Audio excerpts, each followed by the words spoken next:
who is the master of us? Is it these externally imposed deadlines and goals and social expectations? Or are we going to decide the life that we want to have right now and the life that we want to be creating ourselves? Because just because we're not feeling the effect doesn't mean that those effects are not adding up for us. I see it in loved ones as well as they're aging, and I see the little signs that I pay attention to within myself so that I can stay in balance.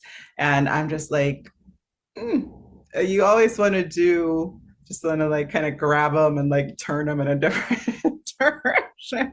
Let's just go this way a little bit, Yes, you because know? it's hard to recognize for ourselves. So we need our friends to reflect back to us or to check in. You seem a little low energy this week. Are you okay? Are you taking care of yourself?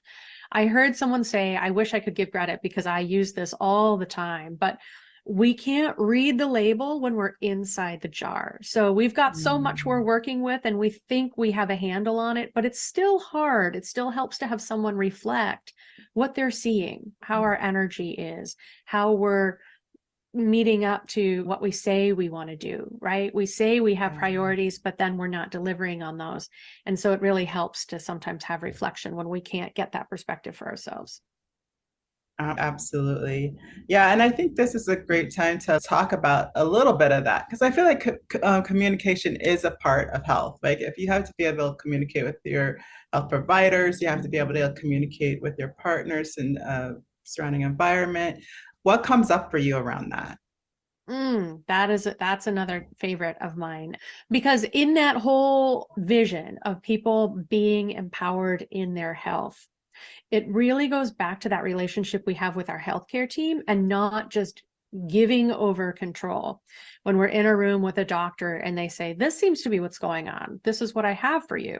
Our Western medical trained physicians don't have the ability or the time to really look deeply, to ask you all the questions, to see how stressed you are, to see what else is going on in your life, how healthy is your home. There's a whole lot to the story. So we really need a team, and Western medicine is invaluable. We need it, and we need the complementary therapies. We need the practitioners who can take that time, who can look a little more deeply, who are really looking for the root of the problem. And we really need to put ourselves in at the head of the table. We need to be the CEO of our healthcare team and advocate for ourselves and not feel buffaloed because your doctor only has 6 minutes or 9 minutes or however many are allotted, and then they're racing out the door.